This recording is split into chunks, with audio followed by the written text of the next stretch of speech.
Bab 2436. Ketika Dev muncul di alam rahasia Sekte Wendao, dia benar-benar terpana. Saya melihat bahwa seluruh rahasia Sekte Wendao telah banyak berubah. Gua asli telah menghilang, dan ada 8 patung batu berdiri di tengah-tengah alam rahasia. Patung batu itu tingginya puluhan meter, dan setiap patung batu memancarkan aura aneh. Dev. Kakak Dev. Setelah melihat Dev, Yuki dan Rein bergegas mendekat. Beberapa orang tampaknya hidup dengan baik di alam rahasia, dan berat badan mereka semua bertambah banyak. Apa yang terjadi di alam rahasia ini? Dev menunjuk ke patung setinggi puluhan meter dan bertanya. Patung-patung ini tiba-tiba muncul beberapa waktu lalu, dan kami tidak tahu apa yang terjadi. Kata Yuki. Dev melihat patung-patung itu jelas merupakan patung-patung di dalam gua, tetapi mereka semakin besar. Dev melihat sebuah patung, di dalam patung ini, Dev dapat dengan jelas merasakan aura yang familiar. Bagaimana bisa ada nafasku di patung ini? Dev sedikit mengernyit, dan berjalan perlahan ke kaki patung. Ketika Dev menyentuh patung itu dengan tangannya, aura yang akrab menjadi lebih jelas, dan di dalam patung itu, tampaknya ada kekuatan hisap yang mengerikan, menyedot Dev ke dalam patung. Seluruh tangan Dev telah tenggelam ke dalam patung, yang membuat Dev ketakutan. Tepat ketika Dev hendak menghancurkan patung itu dengan seluruh kekuatannya, Yuki melompat, berdiri di atas kepala patung, dan menepuknya dengan ringan.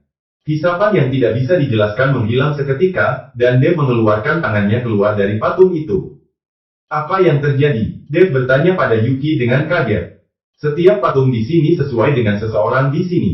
Selama kamu menemukan patung yang sesuai denganmu, kamu dapat memasuki patung itu dan mengendalikan patung itu. Setelah Yuki selesai berbicara, dia menyentuh sebuah patung. Tubuh Yuki menghilang seketika, dan langsung tersedot ke dalam patung. Yuki. Dev terkejut saat melihat ini. Kakak Dev, jangan gugup, kamu baik-baik saja. Rein buru-buru menghentikan Dev. Saya melihat bahwa patung yang dimasuki Yuki menjadi hidup setelah memancarkan cahaya keemasan. Dengan tubuh setinggi puluhan meter, dia terus bergerak maju, setiap langkah terasa seperti gempa bumi. Segera setelah kilatan cahaya, sosok Yuki muncul, tetapi patung itu tetap tidak bergerak. Dev memandang Yuki dengan heran, bagaimana kamu tahu bahwa kamu dapat mengendalikan patung ini? Kami juga mengetahuinya secara kebetulan, tetapi kami tidak tahu untuk apa patung-patung ini. Kata Yuki. Dev melihat patung-patung yang menjulang tinggi itu, dan dia tahu bahwa patung-patung ini pasti terkait dengan formasi pemulihan energi spiritual.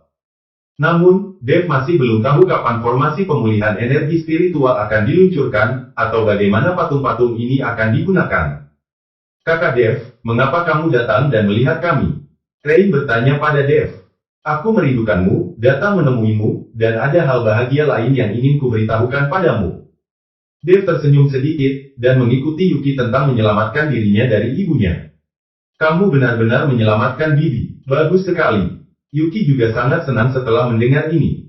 Kakak Dev, sekarang Bibi telah diselamatkan, kamu dan saudari Yuki bisa menikah dan punya anak, kan? Kakak Yuki sudah lama bersamamu, dan kamu belum membuat gendut wanita manapun. Rein berkata dengan bercanda. Rein, omong kosong apa yang kamu bicarakan? Siapapun yang berfantasi tidak boleh berbicara omong kosong. Yuki memelototi Rein. Dev memandang Yuki, merasa sedikit bersalah di dalam hatinya dan berkata, ketika aku menyelamatkanmu, kita akan menikah. Yuki tersipu ketika mendengar ini, dia telah menunggu hari ini untuk waktu yang lama. Maya terdiam. Yuki adalah pacar asli Dev, tapi siapa dia? Bab 2437. Di alam rahasia Sekte Hati Iblis. Menghadapi 6 utusan berjubah ungu di depannya, ekspresi Yang Maha Kuasa sangat jelek. Dalam waktu singkat, dia kehilangan 2 utusan berjubah ungu, dan kedua alam rahasia itu dibobol oleh Dev. Jika bukan karena terobosan Dev untuk membunyikan lonceng pola naga untuk mengingatkan dirinya sendiri, Dev mungkin menerobos 8 alam rahasia satu per satu. Kamu tidak akan pergi dari sini sampai susunan pemulihan energi spiritual diaktifkan, agar tidak dikalahkan oleh Dev satu per satu. Selama energi spiritual pulih, maka Dev akan kehilangan nilainya. Kata Yang Maha Kuasa kepada 6 utusan berjubah ungu itu. Ketika 6 orang mendengar ini, mereka semua saling memandang, dan salah satu utusan berjubah ungu melangkah maju dan berkata, Yang Maha Kuasa, keluarga kita masih di alam rahasia. Jika kita tetap di sini, apa yang akan dilakukan Dev kepada keluarga kita? Benar, semua bisnis keluarga kita, semua usaha kita yang jalankan berada di alam rahasia. Jika kita tinggal di sini, apa yang akan terjadi dengan bisnis keluarga kita? Bisakah kamu membawa semua anggota keluarga dan murid kita ke sini? Bagaimanapun, energi spiritual akan segera pulih, dan ketika dunia rahasia runtuh, kita bisa hidup di dunia sekuler. Petik 2. Beberapa utusan berjubah ungu tidak ingin tinggal di dunia rahasia sekte hati iblis, setelah semua kerja keras dan anggota keluarga mereka masih ada di dunia rahasia. Mereka tidak bisa mengabaikannya. Sebagai seorang biksu, Anda harus menyingkirkan emosi dan keinginan Anda. Apa yang disebut kekerabatan hanya akan menghambat kultivasi Anda. Setelah energi spiritual pulih dan kita menguasai seluruh dunia sekuler, saya dapat membawa Anda ke dunia surga dan manusia untuk mengejar tingkat kultivasi yang lebih tinggi. Utusan berjubah ungu semuanya diam, mereka tahu bahwa tidak ada ruang bagi mereka untuk berbicara di depan Yang Maha Kuasa. Pada saat ini, manik-manik sebening kristal di depan Yang Maha Kuasa tiba-tiba bersinar dengan cahaya, dan kemudian sebuah gambar muncul di dalamnya, yang merupakan pemandangan Dev di alam rahasia sekte Wendao. Bocah ini benar-benar berani datang ke dunia rahasia. Yang Maha Kuasa tidak bisa menahan keterkejutannya saat melihat Dev muncul di dunia rahasia sekte Wendao. Yang Maha Kuasa, aku ingin bertemu Dev. Pada saat ini, Zeke keluar dari samping, menatap Dev.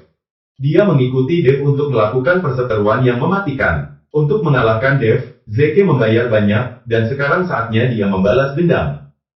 Yang Maha Kuasa melihat kemarahan Zeke, dan mengangguk perlahan, ingat, jangan sakiti nyawanya, dia masih dibutuhkan untuk formasi pemulihan spiritual. Tentu, Zeke mengangguk, lalu berbalik dan pergi.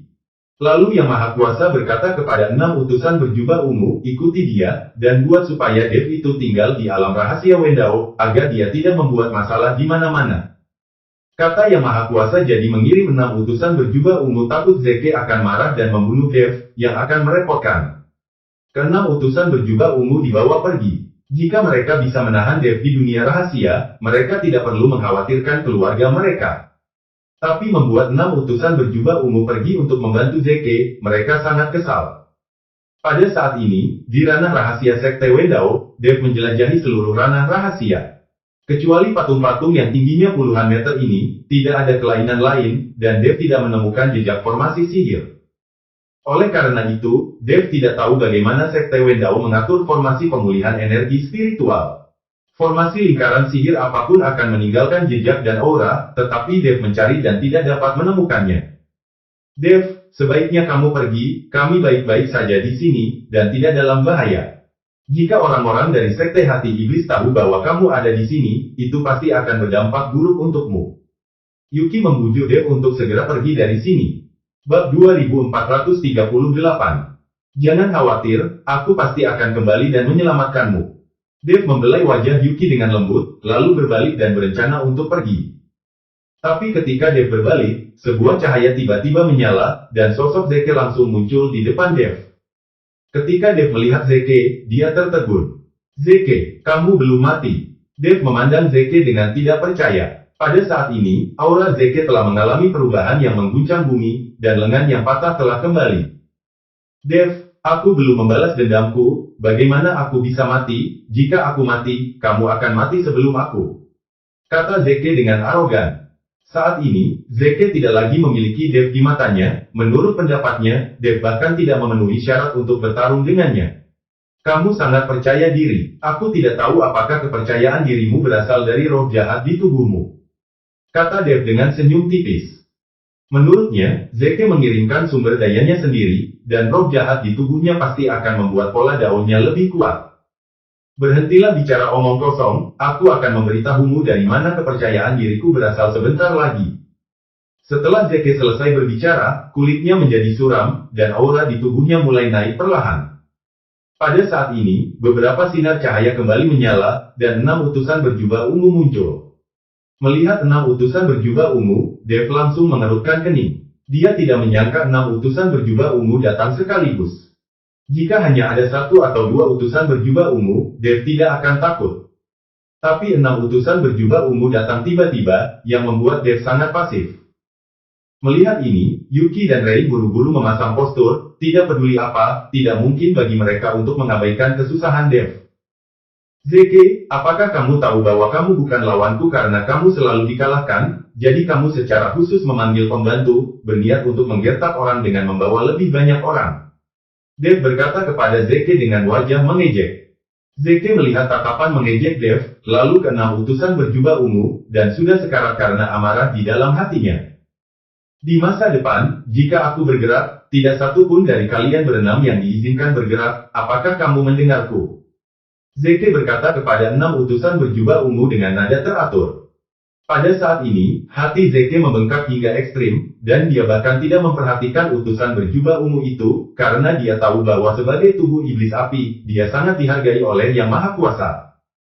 Mendengar kata-kata Zeke, 6 utusan berjubah ungu semuanya marah, tetapi mereka juga tahu pentingnya Zeke dalam formasi pemulihan roh, jadi mereka hanya bisa menahan amarah mereka, dan tidak ada yang mengucapkan sepatah kata pun. Melihat 6 utusan berjubah ungu berani marah padanya tetapi tidak berani berbicara, Zeke hampir kehilangan akal. Dev, hari ini aku ingin memberitahumu betapa kuatnya aku. Setelah Zeke selesai berbicara, tubuhnya berkedip, diselimuti energi hitam, dan dia berjalan menuju Dev dalam sekejap mata. Cakar iblis hitam pekat menonjol keluar, dan roh jahat dan sedingin es itu langsung berubah menjadi pedang tajam, menyambar langsung ke dada Dev. Zeke menyerahkan posisi hati Dev, karena dia tidak bisa membunuh Dev. Kecepatan Zeke begitu cepat sehingga Dev sepertinya tidak punya waktu untuk bereaksi, Zeke sudah ada di depannya. Jatuh untukku, teriak Zeke. Cakar ini berisi penghinaan dan kebencian Zeke yang tak ada habisnya. Dia menderita siksaan yang tidak manusiawi hanya untuk hari ini. Angin dingin terasa pahit, dan mata Zeke penuh dengan darah merah. Kamu ingin menyakitiku dengan keterampilan kecil ini. Kamu benar-benar di luar kendalimu. Dev menatap Zeke, sudut mulutnya sedikit terangkat, wajahnya penuh penghinaan.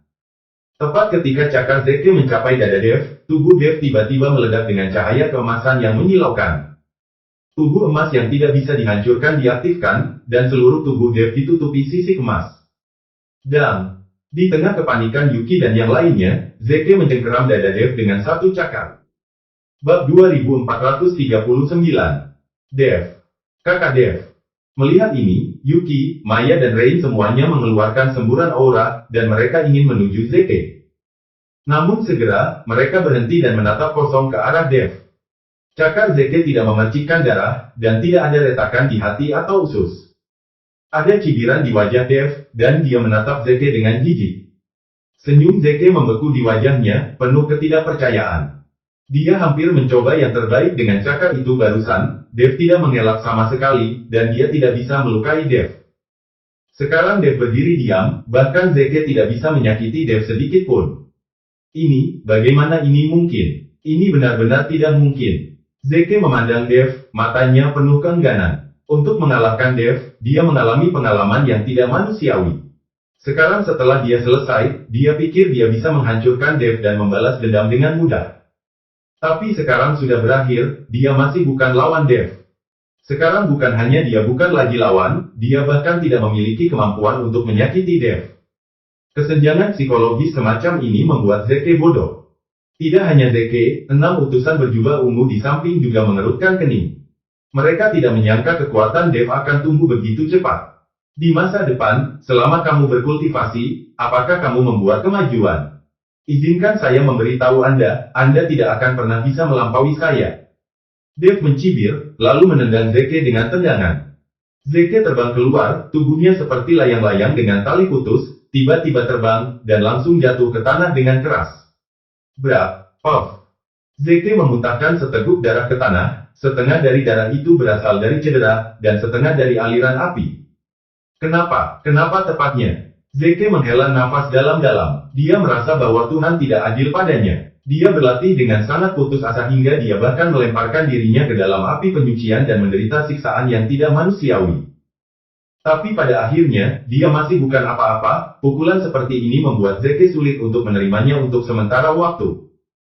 Melihat Zeke yang tercengang, Dev tahu bahwa Zeke sama sekali tidak berguna setelah dipukul kali ini, jadi dia tersenyum dingin dan berkata, daripada membiarkanmu hidup dalam kesakitan seperti ini, lebih baik memberimu kehidupan yang bahagia. Setelah Dev selesai berbicara, dia tiba-tiba melambaikan telapak tangannya ke arah Zeke. Dia ingin membunuh Zeke, karena anak ini terlalu licik, selama dia masih hidup, Dev tidak akan bisa hidup damai. Tapi tepat ketika Dev hendak menyerang Zeke, tiba-tiba sesosok tubuh muncul, langsung melindungi Zeke, dan mengikuti Dev untuk menamparnya dengan keras. Bang! Setelah suara keras, utusan berjubah ungu mundur 3 langkah berturut-turut, sementara Dev hanya mengguncang tubuhnya.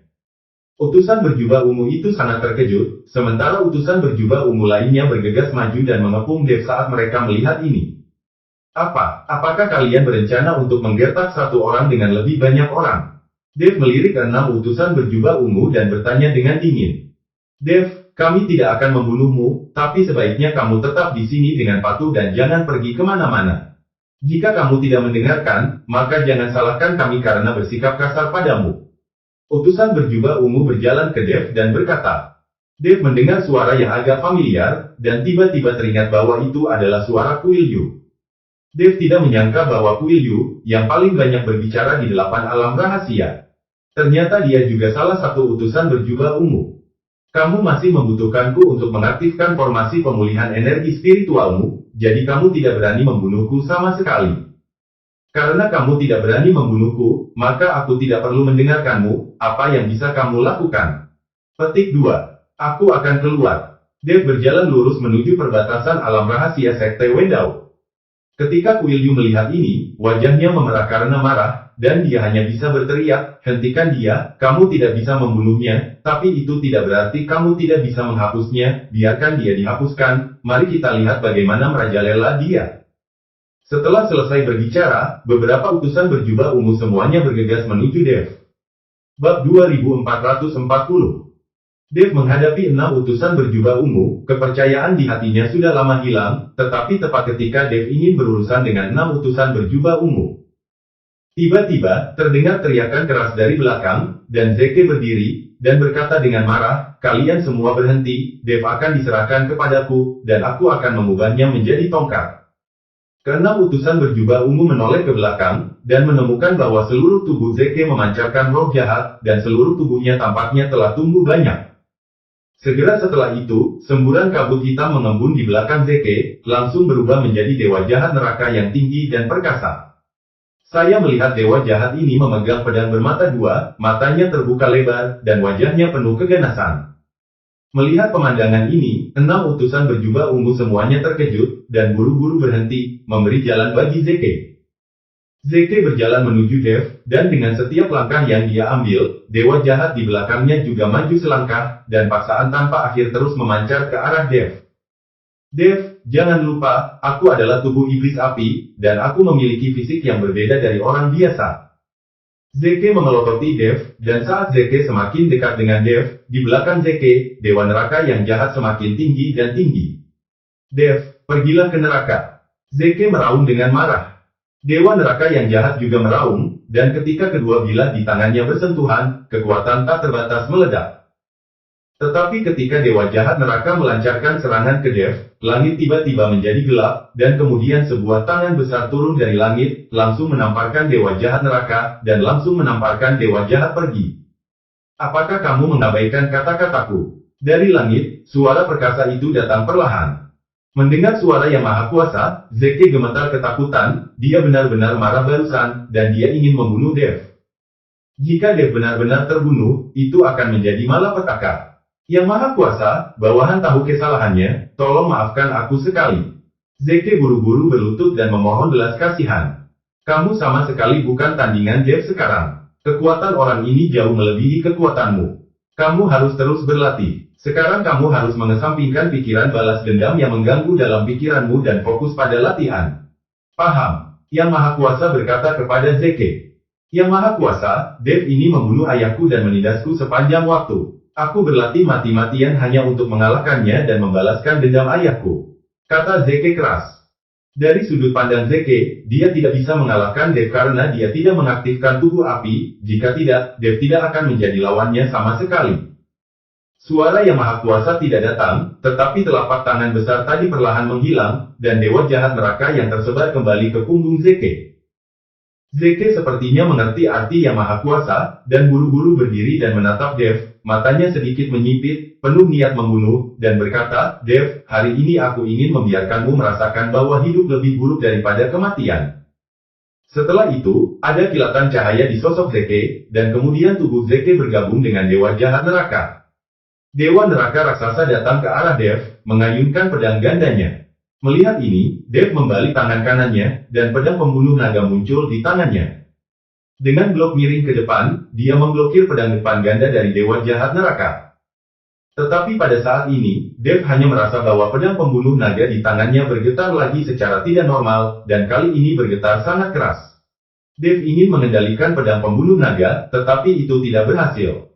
Bahkan roh pedang, Dev tidak dapat mencapai pikiran yang sama, tidak peduli bagaimana Dev menyuntikkan kekuatan naga ke dalam pedang pembunuh naga, dia tidak dapat mengendalikannya. KKK. Dengan semburan suara halus, Dev menemukan celah kecil di pedang pembunuh naga di tangannya.